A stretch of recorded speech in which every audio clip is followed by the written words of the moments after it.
नमस्कार दोस्तों, स्वागत है आप सभी का आपके अपने चैनल एक्सपोर्ट स्टडी पर।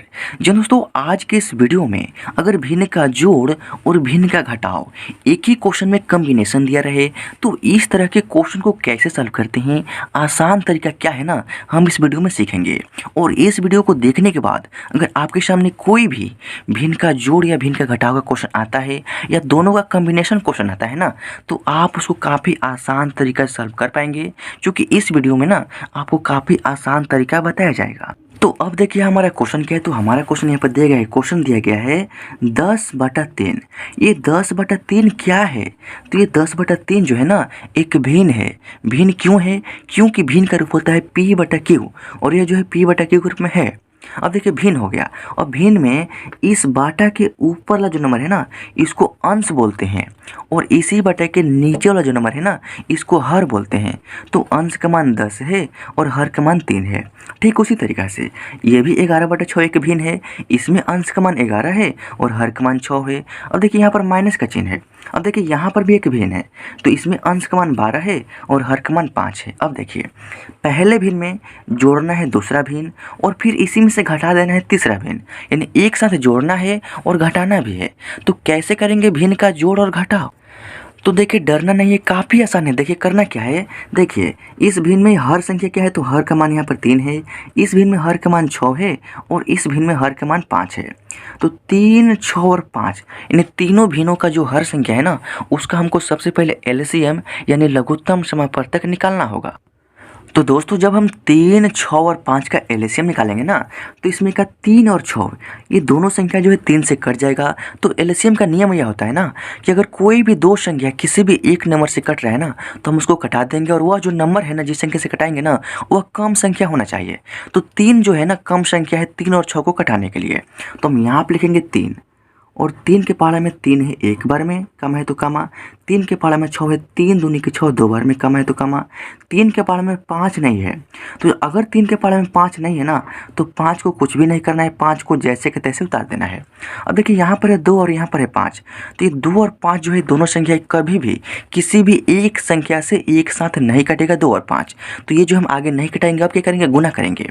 अब देखिए हमने 3 से कटाया है ना, तो लिखेंगे 3 गुना में यहाँ पर नीचे वाला लाइन में 2 और यहाँ पर है 5। एक को गुना में नहीं लिखते हैं, चूँकि एक से किसी भी संख्या में गुना करने पर वापस से वही संख्या आ जाता है जिस संख्या में हम गुना करते हैं, तो इसीलिए एक को हम गुना में नहीं लिखते हैं। अब देखिए हमारा गुणनफल क्या होगा, तो 3 का गुना करेंगे 2 में, 3 दूनी के 6 और 6 का गुना करेंगे 5 में, तो 6 पंजा हो जाएगा आपका यहाँ पर 30। यानी कहने का मतलब क्या है कि 3, 6 और 5 का जो एलसीएम है ना हमारा 30 आ चुका है। तो जब एलसीएम 30 आ गया तो करना क्या है, देखिए जितना बड़ा क्वेश्चन है ना उतना बड़ा सबसे पहले आपको एक लाइन खींच लेना है। लाइन हमने खींच लिया। अब देखिए बीचों बीच नीचे आपको जो एलसीएम 30 आया है ना उसको यहाँ पर लिख देना है, जो कि हमने लिख दिया। अब देखिए 3, 6 और 5 का एलसीएम हमने 30 निकाला है। अब देखिए क्या करेंगे, इसी 3 से इस 30 में भाग करेंगे। क्या करेंगे, इस 3 से इस 30 में डिवाइड करेंगे यानी भाग करेंगे, और जो भी भागफल प्राप्त होगा ना उसका गुना इस 3 के ऊपर नंबर में करके हम यहाँ पर ऊपर में लिखेंगे। समझ रहे हैं ना, इस 3 से इस 30 में भाग करेंगे और जो भी भागफल आएगा उसका गुना इस 3 के ऊपर नंबर में करके हम यहाँ पर ऊपर में लिख देंगे।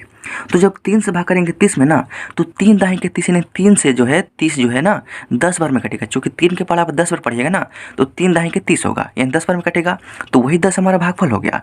तो उस 10 का गुना करेंगे इस 3 के ऊपर वाला नंबर 10 में। तो जब 10 का गुना करेंगे 10 में ना, तो 10 दाएं का हो जाएगा आपका यहाँ पर 100, तो आपको यहाँ पर 100 लिख देना है। अब देखिए प्लस है तो प्लस लगाएंगे। अब देखिए फिर वही प्रक्रिया यहाँ पर भी, इस 6 से भाग करेंगे इस 30 में, यानी 6 का पहाड़ा पढ़ेंगे कितने बार में 30 आता है तो वही हमारा भागफल हो जाएगा। तो देखिए 6 एकम 6, 6 दूनी के 12, 6 त्रिक 18, 6 चौका 24, 6 पंजे 30, यानी 6 के पहाड़ा हमने 5 बार पढ़ा तो 30 आ गया, तो वही 5 हमारा भागफल हुआ। तो उस 5 का गुना करेंगे इस 6 के ऊपर नंबर 11 में और यहाँ पर लिख देंगे। तो जब 5 का गुना करेंगे 11 में, तो 11 पंजे हो जाएगा आपका 55, तो आपको यहाँ पर 55 लिख देना है। अब देखिए माइनस का चिन्ह है तो माइनस का चिन्ह लगाएंगे। चिन्ह भी आपको ध्यान में रखना है, यहाँ पर क्या है माइनस का चिन्ह, तो यहाँ पर माइनस का चिन्ह लगाएंगे। अब देखिए वही प्रक्रिया यहाँ पर भी करेंगे जो कि यहाँ पर हमने किया है, यानी जो भी नीचे वाला नंबर है इससे आपको नीचे वाला नंबर में भाग करना है, और जो भी भागफल आएगा उसका गुना उस ऊपर वाला नंबर में करके हम यहाँ पर ऊपर में लिख देंगे। तो जब 5 से भाग करेंगे 30 में ना, तो 5 6 के 30 यानी 6 में कटेगा, यानी भागफल हमारा 6 होगा।